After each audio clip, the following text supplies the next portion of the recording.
so I'm not even sure where to start with this one. This is one of the most impressive henges in Ireland, the Giant's Ring, just south of Belfast. And I have fond memories of this place. In 1997, I excavated to the immediate north at Ballynahatty, being taught the long-tailed shovel technique by Ballynahatty, watching Ken Pullen's meticulous excavation, and of the farm's dog Polly, now of them, sadly, all no longer with us. The Giant's Ring is certainly one of the biggest henges in Ireland, sitting alongside Douth, part of the Brunabónne, and Rathmaeve at the Hill of Tara. However, we must not view this as a monument in splendid isolation. This massive earthwork is part of an even larger ritual landscape, a mortuary landscape, to quote Barry Hartwell, of exceptional importance culturally and archaeologically to this island and, for me, personally. This massive earthwork and the surrounding sites had significance to people here for thousands of years after its foundation. For this part of northeast Ireland, it is our bend in the Boyne, literally and metaphorically, as it respects the curve of the River Lagan here, quoting Barry Hartwell, which I will do a lot. So, what is a henge? Simply put, they are large circular or oval enclosures considered to have been used for gatherings, ceremonies and ritual, usually dating to the later part of the Neolithic period, around 3000 to 2500 BC.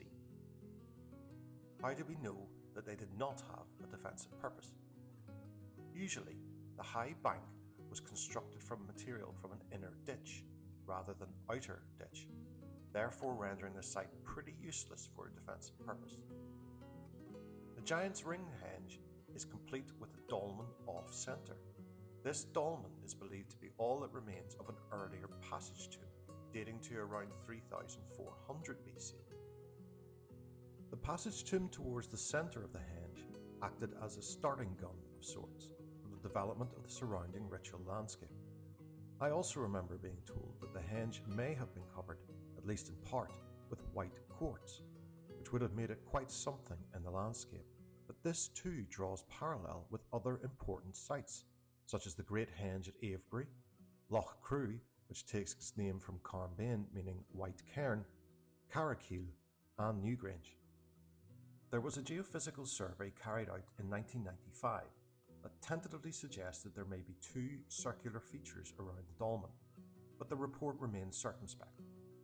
It is not unreasonable though, as whilst the original covering for the tomb is gone, be that earth or stones, what is left are 5 large orthostats that comprise the passage tomb chamber, but there may be some trace of the surrounding structure, even if as a ghost below ground.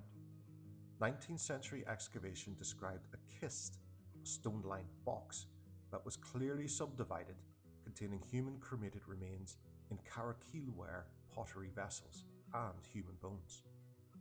This tomb's importance is tangible, given it acted as the commencement point for not only the associated funerary landscape, which lasted for millennia, but also for the construction of one of the largest henges in Ireland around it. The wider landscape encompasses millennia of ritual activity, and I do it no service in the brief overview I provide here. I will provide a link to the superb book by Barry Hartwell in the video description. Whilst there are truncated remains of the passage tomb towards the centre of the henge, there were numerous other burials, likely kist burials, of equally early Neolithic date, themselves dated by carinated and globular pottery bowls.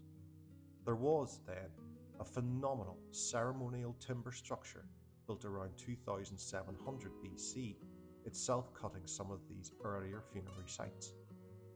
The earliest part of this structure is what is known as B&H 6, after the Ballynahatty excavation code, which was a small circular enclosure with an inner square excarnation platform. Excarnation is the process by which a body is left, in this case in the open, for the flesh and tissue to be removed, either by animals or natural processes, leaving the bones behind. This arrangement was then followed by a larger enclosing timber structure, B&H 5. These were then remodelled around 2650 to 2500 BC. The landscape was then used well into the Bronze Age. After the massive wooden structures had served their purpose, it appears to have been ritually burnt down, drawing parallels to sites like Navan Fort. As Barry Hartwell has said, the site itself had a ritual death. The Giant's Ring is now connected to a larger walking network. To this day, it remains evocative, and for 4,500 years has stood as a monument to our past spiritual connections. But remember, its foundation goes beyond that date.